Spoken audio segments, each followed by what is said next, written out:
성도 여러분 안녕하십니까? 2025년 7월 24일 목요 새벽 말씀 함께 나누겠습니다. 함께 나누실 하나님 말씀은 요한계시록 16장 1절에서 11절까지입니다. 본문은 대접 재앙의 첫째부터 다섯째까지가 소개되고 있습니다. 본문을 통해 하나님은 공의로 심판하심과 성도는 하나님을 찾고 회개하는 자임에 대해서 묵상하겠습니다. 첫째 묵상할 내용은 하나님은 공의로 심판하시는 분이라는 것입니다. 본문 1절에 보시면 또 내가 들으니 성전에서 큰 음성이 나서 일곱 천사에게 말하되 너희는 가서 하나님의 진노의 일곱 대접을 땅에 쏟으라 하더라 하였습니다. 드디어 하나님이 계신 성전에서 진노의 일곱 대접을 땅에 쏟으라는 명령이 들려왔습니다. 이 일곱 대접 재앙은 이 땅을 완전히 멸망시키게 될 것입니다. 태초에 하나님은 이 땅을 창조하셨지만 때가 이르면 또한 이 땅을 심판으로 멸망시키실 것입니다. 하나님은 처음이요 마지막이십니다. 본문 2절에 보시면 첫째 천사가 가서 그 대접을 땅에 쏟음에 짐승의 표를 받은 사람들과 그 우상에게 경배하는 자들에게 악하고 독한 종기가 나더라 하였습니다. 악하고 독한 종기란 극심한 고통을 수반하는 악성 종기를 뜻합니다. 그런데 그 대상은 짐승의 표를 받은 사람들과 그 우상에게 경배하는 자들, 즉 불신자들이라고 하였습니다. 이것은 출애굽 때 애굽에 내렸던 재앙과 닮았습니다. 출애굽 때에 애굽에 내린 재앙들 대부분은 바로와 애굽 백성들에게 내렸는데 일곱 대접 재앙 역시 그 주된 대상이 불신자임을 분명히 밝히고 있습니다. 그러므로 혹 이 시기까지 성도들이 이 땅에 머물고 있다면 하나님께서 보호하신다는 사실을 기억해야 할 것입니다. 본문 3절에 보시면 둘째 천사가 그 대접을 바다에 쏟음에 바다가 곧 죽은 자의 피같이 되니 바다 가운데 모든 생물이 죽더라 하였습니다. 둘째 천사는 그 대접을 바다에 쏟았습니다. 그러자 바다 가운데 모든 생물이 죽었다 했습니다. 이것은 얼마나 무서운 일입니까? 나팔 재앙 때에는 바다의 3분의 1이 파멸되었는데 대접 재앙 때는 모든 생물이 다 죽었습니다. 이것은 하나님의 심판이 모든 생물에 임하기 전에 속히 회개하고 하나님을 섬기는 것이 살 길임을 말해주고 있습니다. 본문 4절을 보시면 셋째 천사가 그 대접을 강과 물 근원에 쏟음에 피가 되더라 하였습니다. 세 번째 대접 재앙은 강과 물 근원이 피로 변하는 것입니다. 이것은 그전 나팔 재앙 때와 얼마나 큰 차이가 있습니까? 나팔 재앙 때에도 강과 물샘의 3분의 1이 쓰게 되어서 많은 사람들이 죽었습니다. 그런데 대접 재앙 때에는 강과 물 근원이 피로 변했다 했습니다. 그 결과 마실 물이 없고 곡식을 재배할 물도 없고 곡식도 없게 되는 것을 뜻합니다. 이런 사실은 육신을 신뢰하는 자들에게는 얼마나 큰 고통이 되겠습니까? 본문 5절에 보시면 내가 들으니 물을 차지한 천사가 이르되 전에도 계셨고 지금도 계신 거룩하신 이여 이렇게 심판하시니 의로우시도다 라고 하였습니다. 물 근원이 피가 되는 재앙에 대해서 물을 차지한 천사는 하나님의 심판이 의로우시다고 찬양합니다. 그 이유에 대해 본문 6절 보시면 그들이 성도들과 선지자들의 피를 흘렸으므로 그들에게 피를 마시게 하는 것이 합당하니이다 하더라 하였습니다. 여기 피를 마시게 한다는 것은 그들로 죽임을 당하게 하셨다는 의미입니다.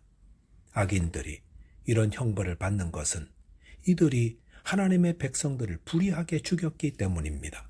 그러므로 하나님의 보응의 심판은 의롭다고 찬양하는 것입니다. 본문 7절에 보시면 또 내가 들으니 제단이 말하기를 그러하다 주 하나님 곧 전능하신 이시여 심판하시는 것이 참되시고 의로우시도다 하더라 하였습니다. 여기서 제단이 말하는 것은 제단 아래에 있는 성도들과 순교자들이라 할 수 있습니다.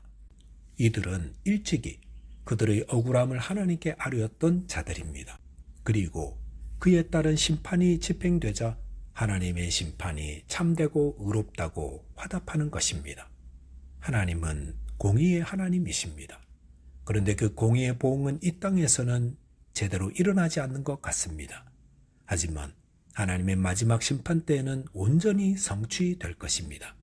그리고 성도들은 위로를 받습니다. 저와 여러분이 이 땅에서 공고함을 당하고 핍박을 당할 때에 공의의 하나님을 의지하며 끝까지 믿음을 지키는 자 되시기 바라겠습니다.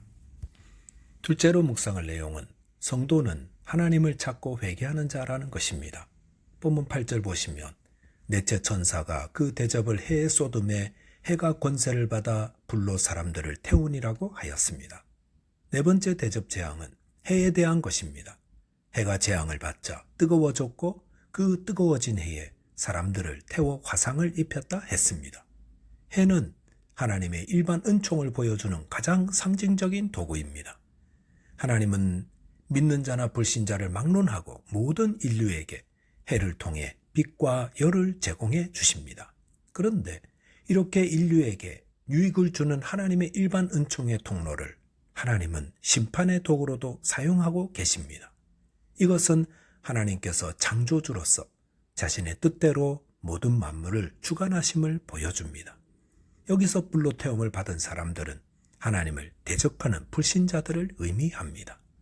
본문 9절에 보시면 사람들이 크게 태움에 태워진지라 이 재앙들을 행하는 권세를 가지신 하나님의 이름을 비방하며 또 회개하지 아니하고 주께 영광을 돌리지 아니하더라 하였습니다. 해가 뜨거워지면서 그 열기에 많은 사람들이 화상을 입자 사람들은 이 재앙을 행하는 권세를 가지신 하나님의 이름을 비방하였다고 했습니다. 그런데 하나님의 행하시는 일에 대해 신자와 불신자는 얼마나 큰 차이를 보이고 있습니까?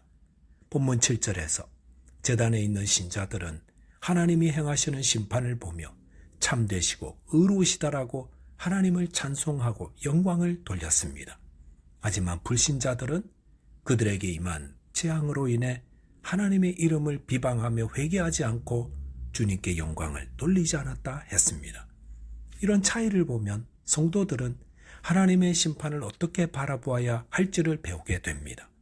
태양이 뜨거워지고 물 근원이 해를 잇고 바다의 생물들이 죽임을 당하는 큰 재앙들을 볼 때에 성도들은 이 모든 것을 주관하시는 하나님을 바라보아야 합니다.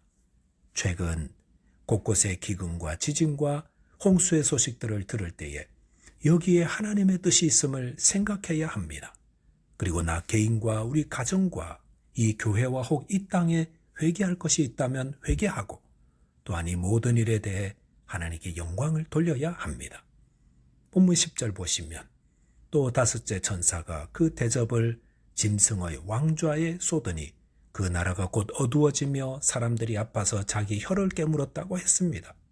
다섯째 대접 재앙은 짐승의 왕좌에 쏟아진다 했습니다. 짐승의 왕좌란 붉은 용으로 묘사되는 사탄이 짐승으로 묘사되는 적 그리스도에게 준 것으로 우상 숭배와 세상 권력의 중심지를 상징합니다. 세상 종말에 사단에게서 권세를 받은 짐승은 전 세계에 걸쳐 조직적인 지배를 꾀하게 될 것입니다. 하지만 그곳에 하나님의 진노가 쏟아지자 그 나라가 어두워졌다 했습니다. 어두움은 고통을 상징합니다. 혀를 깨문다는 것은 심각한 고통을 견디지 못하고 스스로 목숨을 끊으려 한다는 것을 또한 말합니다. 이것을 통해 저희가 깨닫는 것은 이 세상에 제 아무리 큰 권력이라도 하나님의 다스림 아래에 있다는 것입니다. 하나님이 그곳에 진노의 재앙을 부으시면 그것은 곧 어두워지고 그 안에 살던 자들은 다 고통 가운데 자기 혀를 깨물게 된다는 것입니다.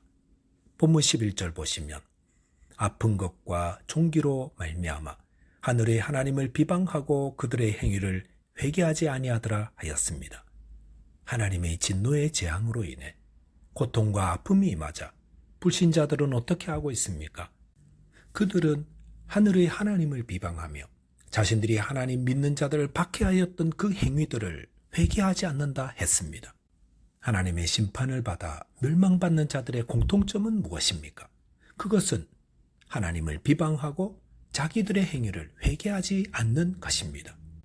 멸망하는 자들의 특징은 자신에게 임하는 모든 고통의 문제를 자기 자신에게서 찾지 않습니다. 하지만 성도들은 자신에게 임하는 고통을 통해 하나님의 뜻을 찾습니다. 저와 여러분이 모든 일에 하나님의 뜻을 찾고 순종하며 자신의 행위를 돌아보며 회개하는 자 되시기 바라겠습니다. 기도하겠습니다. 하나님 아버지, 하나님은 공의로 심판하심을 알게 해주셔서 저희 모두 인내로 믿음을 지키게 해 주옵소서. 또한 저희 삶 가운데 일어나는 모든 일을 통해 하나님의 뜻을 찾게 해주시고 그릇된 행실에서 회개하고 거룩한 자 되게 해 주옵소서. 예수 그리스도 이름으로 기도하옵나이다. 아멘. 오늘도 믿음 안에서 승리하는 하루 되시기 바라겠습니다. 감사합니다.